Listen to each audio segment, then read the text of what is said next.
राधे राधे प्यारे भक्तों, व्यक्ति को आवेश में आकर कोई फैसला नहीं लेना चाहिए।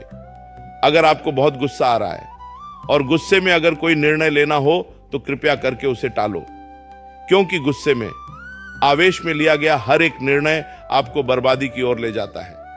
गुस्से में व्यक्ति का खुद के दिमाग पर, खुद की सोच और समझ पर कोई कंट्रोल नहीं रहता। इसीलिए जब गुस्सा आए तो खुद को अकेला कर दो, एक कमरे में खुद को बंद कर दो और ध्यान लगाओ।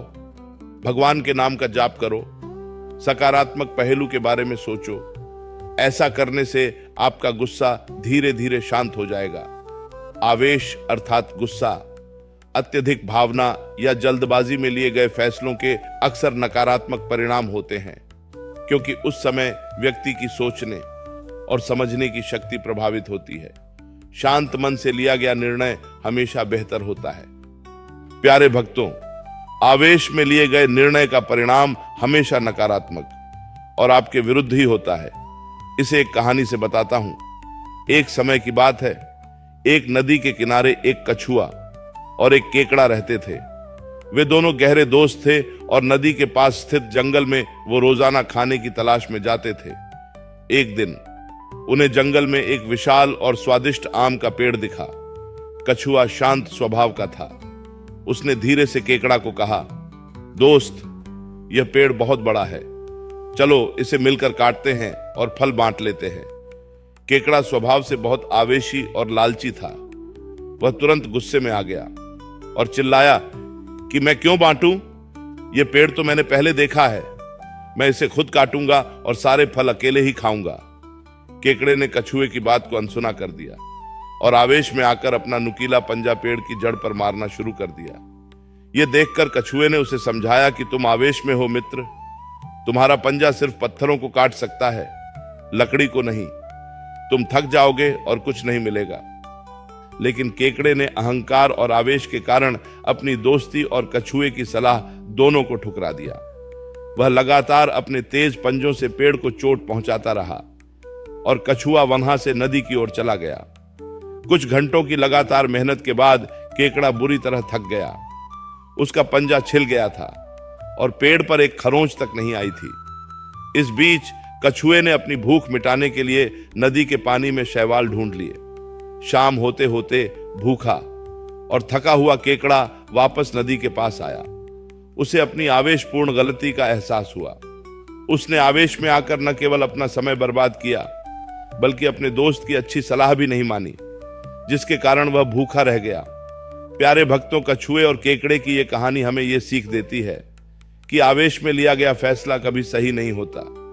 आवेश हमारी बुद्धि को ढक लेता है और हमें सही और गलत में अंतर करने से रोकता है।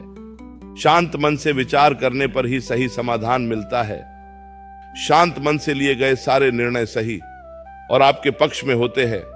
भक्तों, में तुम्हें एक ऐसे राजा की कहानी बताता हूं कि जो स्वभाव से बिल्कुल शांत और बुद्धिमानी थे। उनका नाम था राजा कीमती राम और उनके राज्य का नाम था रत्नगढ़।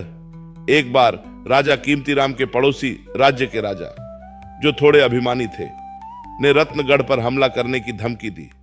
उन्होंने एक संदेश भेजा कि यदि तुम अपनी आधी संपत्ति और अपने सभी घोड़े हमें नहीं दोगे तो हम कल तुम्हारे राज्य पर हमला करके उसे नष्ट कर देंगे। इस संदेश को सुनकर सभी दरबारी और सेनापति आवेश में आ गए। एक सेनापति ने तुरंत तलवार निकाली और कहा कि हमें अभी उन पर हमला कर देना चाहिए, उनको सबक सिखाना होगा। तभी दूसरे दरबारी ने कहा कि इन्हें तुरंत एक कड़ा जवाब भेजो, वरना वे हमें कमजोर समझेंगे। पूरा दरबार आवेश और भय से भरा हुआ था। हर कोई जल्दबाजी में कोई कठोर कदम उठाने की सलाह दे रहा था। राजा कीमती राम ने सबको शांत रहने का इशारा किया। उन्होंने गहरी सांस ली और शांत मन से स्थिति का विश्लेषण किया। राजा ने सोचा कि अगर हम तुरंत हमला करते हैं तो हमारे पास तैयार होने का समय नहीं है और हमारे सैनिक कम हैं। इससे हमारा नुकसान निश्चित है और अगर हम उनकी मांग मान लेते हैं तो यह हमारी कमजोरी होगी और वे भविष्य में हमें और परेशान करेंगे। राजा ने किसी भी आवेशपूर्ण प्रतिक्रिया से बचने का निर्णय लिया। राजा ने अपने दूत को एक शांत और कूटनीतिक संदेश के साथ पड़ोसी राज्य भेजा। भक्तों, क्या आपको पता है कि उस संदेश में क्या लिखा था? उस संदेश में लिखा था, कि हम शांति प्रिय हैं और युद्ध नहीं चाहते। हम आपके साथ अपनी संपत्ति साझा करने के लिए तैयार हैं, लेकिन केवल तभी जब आप कल हमारी सीमा पर आएं और हमें बताइए कि आप दोनों में से कौन से घोड़े और कौन सी संपत्ति लेंगे। हम चाहते हैं कि सब कुछ आपकी मर्जी से हो। यह संदेश सुनकर पड़ोसी राजा, जो यह उम्मीद कर रहे थे कि कीमती राम डरकर या गुस्से में आकर तुरंत हमला करेंगे या उनकी मांग मान लेंगे, यह संदेश पराजकर हैरान रह गए।